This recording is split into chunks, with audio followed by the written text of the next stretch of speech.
Good morning. Akoi ngasigi online gi class asi amu horasi class asi hodingegi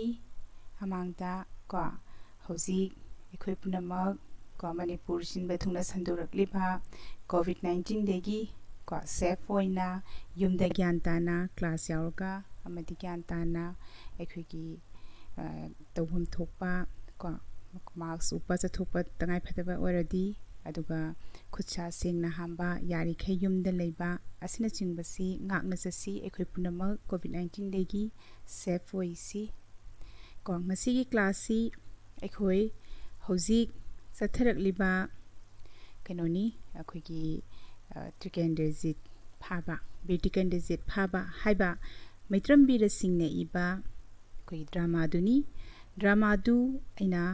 hojik phawbada part 1 2 haidana koigi saruk ani takhre aduga ngasi tawgadoriba asina ahum suba saruk part 3 ne aduna amtang ko akoina hojik phawda kadai phawba tokhrege haibadugi ai khajiktang ningsingamge akoina hojik phawda tokhribasi iroi loibada loikhiba matang dubho ayamtang ningsingamge karino haibada hoji drama gi shin ihan hana hoba matamda khogi trikenderjit bitikenderjit naduna phumungda hipna lei mahana nari basi apombana maram oidana laihau tawdana nadna leibani nabasida maimuna mabu seba tawi ka aduna nimitni humni mu chak chadana nadana mahak hogotpangamdana lei masigi mathangda akhoigi lanmi ama laaga akhoigi mayambung Kulachandra amasung Thangal General Angrez ki makhutta chankhre lan maithire haiba paw lakhi paw asi tarba matungda mahak naduna hiptuna leibesima khangbangam khide lan chatnabagi damakta masasi mahakna chatpangam drabasu mana thang magi adi sagol ki support hapkatlo asina singba maimuda ma haiki adubu ma ngamdadana ma wanthadana leiraba matungda maimuna masidi mangbatare haidana maiba koba chatki masigi Sedak asida ekhuigi ngasai maipakpi maningthongdegi changa aga mana yenga matamda thongda makhol amata yenga matamda kanagumba lakpa ubudegi maha phumungi khoigi phamjawgi makhada kangkhada lotna leiki sedak asida calendar lakhi ko khoigi calendar na trikenderjita bebhar nattaba tawraga makhoi ani muknabada nattana aikoigi trikenderjit pu phaduna punana begi mongda tawki madubu konathangda trikenderjit na calendar bu mana nam hakan taroba ko ngamaba matungda kai tawge haiba matamda nang ai kanano khangabra haibata manipurgi Yuvraj ni haiba matang sibukta aikoi hanagi class ta tawkre aduna ngasigi makha satharakadabasi adugi makhani asigi makhasi ai amuk paraga explain tawrage adune ngasagi calendar na manipurgi Yuvraj ni haibadu bhau tawkhre ko asigi makha satharakpada trikenderjit na harakpa wahai da ko Yuvraj amada karamba wangang ବ୍ୟବହାର tawgani haibadu naha khangdra nang maitei natra hayu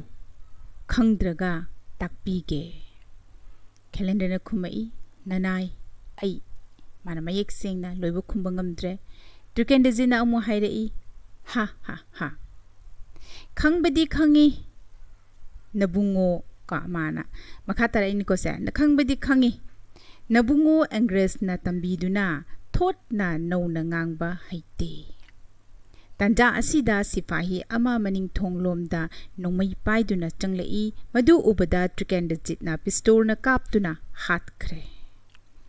hojiki cherak che calendar ga koigi bitikenderjit ka ngangnaringi cherak sida maning thonglom degi calendar matomta dila amoidana manungda matomta changakpani mapanda sanghalamba suleromgani mada maning thonglom degi sifai ama changakpani ka hairibadu maning thong changakpadu trikenderjit na pistol na kaptuna hatkre ko hairiba tanja ahoba ase ududuna edoraba calendar na chung chenchil laktuna trikenderjit tegi pistol munkre thang loshin kre ngsaigi mana siphai du kapinge gi ahoba tanja aduda bir Tikendrajit masa su ngamdri kwa masa irenjena lepa hongamdri ba nami humni chara hendna leire ibani adugi masigi ahoba asigi tanja se yengaga Khailendra amukka hana bir Tikendrajit ta songsillaktuna chensillaga nongmeiga thanga animak munkhri Khailendra khangledana Yuvraj nongmeigi mamangda thoina kanba leitabani Khailendra na amuk hojiti makhutta khulai pairbanina pongna haire kai haina Yuvraj nongmeigi mamangda thoina kanba leitabani haidana adubu Tikendrajit adugumba Khailendra gi nongmeiduda kibigadaba Tikendrajit natte Tikendrajit na kramaina khumai ha ha madi noktum noi ka nangi pistol adugi maru mari manga taruk aduna kwa kaidoraba aibu hatpa ngamjagadra karigumba halhodaba thoklabadi handakti nangi hingpham leitrabani ana haika adegi masigi tanja sida ekhuna ningshangadaba maipakpi toriba khudingmak loina ui ngasai phamjawi kangkhada leiri natra ada maipakpi kangkhadagi lona thoraktuna nachei amana Khailendra gi managanda namlaga nachei khangi ko fi saba daga akhoigi sijinaba asangba masin hapetumba akhoigi kano duni ko nachei ana akhoigi wan ilaga sembodo nachei koi ko aduna mana kaidawi maipakpi se kangkhadagi thola aga nachei na Khailendra gi managan sida namme bako aduga maipakpi na haire khulai thadu u lenganu nathwai mangani ka Khailendra pistol amasung thang thadakhri madu maipakpi na khullaga Yuvraj ta kasille mana nongmei saraga nachei na namaga maipakpi na Khailendra bu ki halle Khailendra ki badagi nongmei ga thanga thadare hairiba nongmei ga thanga se maipakpi na lokhatlaga bir Tikendrajit ki maphamda kasille ka maipakpi ha ha angauba fau ne Yuvraj phadrabadi kari tore mana Khailendra da haini ko Khailendra na onto yenge ko hanna yenglaga kedore angaubi haigi masammana ifa pharadana yengbadadi magi matau do angaubi maliko aduna ni mana se sida angaubi hana haide ise ko Tikendrajit Subedar Saheb handak mukti hingpham leitre do hojikti ngasai ahan bada su amuk phangkhrabani khoigi nongmeiga thanga si Tikendrajit ki makhutta adumakpu Tikendrajit na wari sanaringei lami sangpadu da mana tanjayang amuk lokhre aduna kai haire Tikendrajit na handakti Subedar Saheb handak mukti hingpham leitre do haidana Khailendra Yuvraj nana ayak lanjakhri thawai dadi kanbiyu makire yamna pangwa midi natte aduna Yuvraj tamana thawai kanbinaba haizare Tikendrajit sibasu kiri moina printing mistake ni lariki kiri haigadamni ko kari natte ko aduna sibasu kiri Khailendra nanai ya langjakhre thawai dadi kanbiyu amukana hairi lanjakhre di lanjakhre habini ko soikhre lanjakhre aduna amuk kanbi thawai dadi kanbiyu haina Tikendrajit ngasaina adum haina changjagani hayu nahak aigi iteng panglaribi nupi macha asida karigumba danta amatta piroi Tikendrajit na hojikai hairi magi mateng pangiba Tikendrajit ki mateng pangiba maipakpida nang danta amatang haidi karim tamonda punishment mangonda karigumba amatta tawroi haidana nang ayonda hayu wana haya maipakpi se mana ngae aduga mana Yuvraj anai mana ngae bako haibasida maipakpi na khanbana tongando wafam amani Khailendra bulaksin gani mabu phagani natraga mabu harkani khanbani Tikendrajit na mana akhoigi atopa wafam amada onthoki basida maipakpi ngakchanaragani ko mana hairiba mose Yuvraj saidana Khailendra Siri Govindana sakhi oiduna nanai eha karigumba danta amatta pijiroi aduna mahakna khoigi matamdu akhoi Gauriya ko akhoigi Hindu gi chap yongba matamni aduna mana Sri Govinda bu panduna mana wasae mana karigumba danta mangonda karigumba amatta mangonda punishment karigumba amatta mangonda kana piroi haidana mana pijeroi haire ko tikendesi pistol adu calendar da langsillaga tikendesi na pistol du calendar da langsille aduga mana haire ko law aibu pullaro law ai haugattuna satpadi ngamde ya school sorok lamjau da khwang asida pullaga chingduna purulaw haina ma hojiti ma bu pharulaw pulluraw aduna ma di chatpa ngamdabanina mana nang ya school sorok lamjau sida ma khwang da thori thuraga pullaga chingulaw haidana tikende china haire calendar na khangjadabadagi sana charanda langjakhre nanai aibu ngakpiyu get tawi mana har ko mana khangdabadagi lan khibani aibungak piyu haraga calendar se satkhige tawi ko trikendezit satkhinulaw nangna asuk yamna wazaraga mina wana phangkhiba tare mina mana phangkhiba tare haba ko mana ko trikendezina hairese ko aina nangi naril yeningduna tobani aibu pullora mana hoji haire chatkhinu haina koshile ko aduna nangna asuk yamna wazaraga mina mana phangkiba tare aduna aina nangi narin magi makanodo mai akhang kanba magi mapangal magi marin kyam lege haibido yeningdana tobani aduna aibu pullora haidana koshile ko calendar amuso hairi sanakya ibungo haina mana ko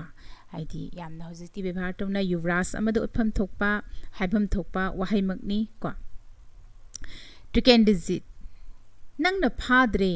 atopa amana faragadaba mareire adugi saruk aibu khangba aina nungsijaraba kasar leba ki nangumba praja amana chauhorabadi nongma natraga nongmadi leba ki kanaba tawraba yai law aibu phazuru law trikendezit haiba phamse ay amukana explain toroke ko mana calendar da mabu pharu law haidana mana surrender tori to ko kaidore hojiti lan mai thire ha akhagi magi khwaidigi mana asa toramba mayambung kulachandra thangal general khigi lanfa oikre angreski adigi masu nadana leire amana natraga amana laaga mase pharga doba leirabani ko mase british na mana soidena ki british na pharga doba leirabane aduna ngasai calendar na mana wana sumana calendar na honazare adugi mathakta calendar se meitei kasar ne ba aduna meitei macha kasargi ko orashu meitei macha amana phamdo mana trikendezit haibe phabagi mana phangni pham chahotkani adu oiba tarabadi magi e duda meitei gi e haibedo oiribani na leibaki damakta meitei praja gi damakta nongmadi kanaba khara tawraba yai haina trikendezit na khalleba aduna law aibu phazuru law haidana mana ko kan calendar sida haibneba ko haibidi ekhoigi tungi damakta khallaga ma masa se phahan baneba natradi amana natraga amana laaga atopana pharadi karishu kanaroi adun nangna oina aibu phazuru law haidana ko maipakpi sanakya ibungu makhongda tuduna maipakpina trikendezit ki manakta makho changsil aga makhongda turaga mana korokpani ko sanikya ibungo nahakki manipur bungasi mireibak machagi makhutta asum lehoba tarabra madi trikendezit ka thoksarabi mareibak ningbi chanura amani na harhituni aduna mana kari hairei aduna Manipur bungasi mireibak machagi makhutta asum lehoba tarabra haidana mana makhongda turaga maipakpina hairakpani ko trikendezit kari tawgani nupi macha Sri Govindana thaujan bidre na khoi lehokho aina semlamba charsing ado mapal sat mahai yalhanba ngamdrabasu kangdanaba matam chana isingdadi Saibiyuko haina mana ko kaino se trikendezina harami se hojikti matam loire upai leitre aduna Sri Govindana thaujan bidre aduna nakhoi lehokho nakhoi myam di lehokho aduna Trikendajit na semjaramba mana Manipur Shanale baki damakta mana hotnajaramba semjaramba do mapan sat mahaimak yandrabasu hingdang di hinghallu hingnabagi damakta ising di saibiyu ko haina hai makhong somdana ising saidana di hotnabiro u mana semjaramba mayam do haidana haibini ko haibidi ma ama satkhrabasu lehoriba mayamna Manipur gi damakta khandana nakhoina अखोगी अंग्रेज का मायुक नब ngamdrasu अखोगी Manipur लेबाक पु नुंगसिजबा Manipur gi damakta khanba mayam dudi hinghandana leiko madu mayamna punsalaga nongmadi ningtamba habido purakadori banidana ko madugi wakhaloni Trikendajit na maipakpi da phungdo mi base ko da maipakpi kai ha thawai kattuna sanaya thangakpa ngamjaba bor pinabiramu haiduna mana aduni ngasagi Trikendajit na sinaremiba wafam ase mase magi mathwai tharabawta magi mathwai kattuna ne ko Trikendajit na hairamiba se magi sanaya thangse mase mana ngamjaba ngamu haidana bor pinabiramu haidana mana hair ko aduna ngasigidi akhoi ahum suba sharu कोई drama सिगी अहुम सुबह सरुक्षी Matang असिदा लोशिलसी अदुगा Matangi class टा अखोई अरोइबेगी सरुक्षी तौसी अदुना ngasiगी ओइनदी मतंग असिदा अखोई drama गी मतेक्सी लोशिलसी अदुना अहुम सुबह सरुक्षी मतंग असिदा लोइरे अखोई मतंगदा अमुक Matangi class टा अरोइबे दु तौरसी अदुना येंबिरिबा खुदिंगमकपु एहांगना अमुक्का हन्ना थागतपा फोंदोक्सरी mathangi class ta ekhoi amu unarasi ngasigi oinadi matang asida ekhoi kainarasi